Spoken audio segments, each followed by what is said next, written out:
Но государство. Вести на Первомайскую, все, им приказ дан. Это давно известно, что у нас телефонное право процветает, как и раньше. Телефонное право. Их нельзя трогать. Да. Сегодня праздник. Не ходите, ребята. Скажите нам законные требования. Или то, что вы говорите, мы сопротивляемся, мы не оказываем сопротивления. Потому что ваши требования незаконны. Незаконно, незаконно. Ваши незаконны, у вас законы. Заранее предупредят. По закону, кого предупредить? Официальную власть о митинге. Ну, давно Мы мероприятие, участвуем в митинге коммунистов. Мы не должны никого. Вот коммунисты, официально власть была дружна вашими действиями на данный момент времени. мы участвовали в митинге коммунистов. Вы официально предупредили власть? Организатор этого митинга знал, что мы здесь. Он нас пригласил. Мы Официально участвовали. предупредили? Давайте сейчас старшие. По закону. По закону. Сейчас старшие. Вам никто ничего не запрещает.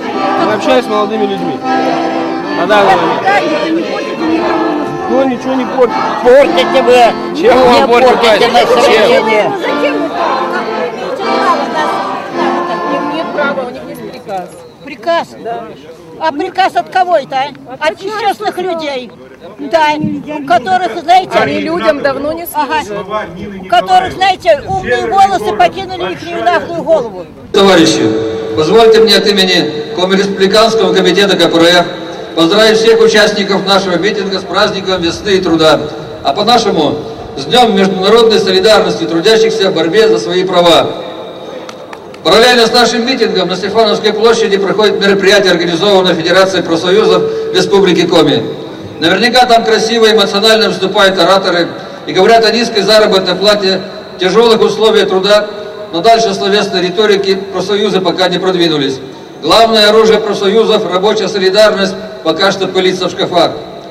Тем не менее, на политическом поле ситуация меняется, и уже не всегда партия власти удается удержать ее под контролем, несмотря на мощный административный и финансовый ресурс, подконтрольное телевидение и печатные СМИ. Это наглядно проявилось в ходе недавних выборов депутатов Госсовета Республики Коми, депутатов Советов муниципальных образований и глав муниципальных образований. Если на уровне Госсовета действующая власть обеспечила себе подавляющее преимущество «Единой России» 25 мандатов из 30, в основном за счет сельских районов, где население наиболее зависимо и где у оппозиции нет возможности обеспечить повсеместный контроль за ходом голосования, то в некоторых городах наметились серьезные прорывы. Так в Сыктывкаре депутатская группа КПРФ с 3 человек увеличилась вдвое, до 6, и глава администрации Роман Зеничев был вынужден уйти в отставку. В Воркуте вместо одного депутата-коммуниста образована депутатская группа КПРФ из 8 человек, а первый секретарь Воркутинского горкома Горбачев Геннадий Федорович фактически победил на выборах главы муниципального образования, но эта победа была у него украдена самым наглым и бессовестным образом территориальной избирательной комиссией, которая отменила итоги голосования по одному из участков, где Геннадий Федорович одержал убедительную победу. Поняв опасность провала своих выдвиженцев на прямых выборах, повсеместно вводится институт так называемых сити-менеджеров, которых назначают депутаты. Но и здесь партия власти поджидает неприятности. В Каркеросе депутаты провалили ставленника «Единой России» Козлова. В Троицко-Печорском районе, где «Единая Россия» потерпела серьезное поражение, депутаты также отвергли выдвиженца партии власти бывшего эсера Лозинского. Серьезный рост поддержки кандидатов от КПРФ произошел во всех 12 регионах, где 13 марта проходили выборы в региональные и местные органы власти. И это не случайно.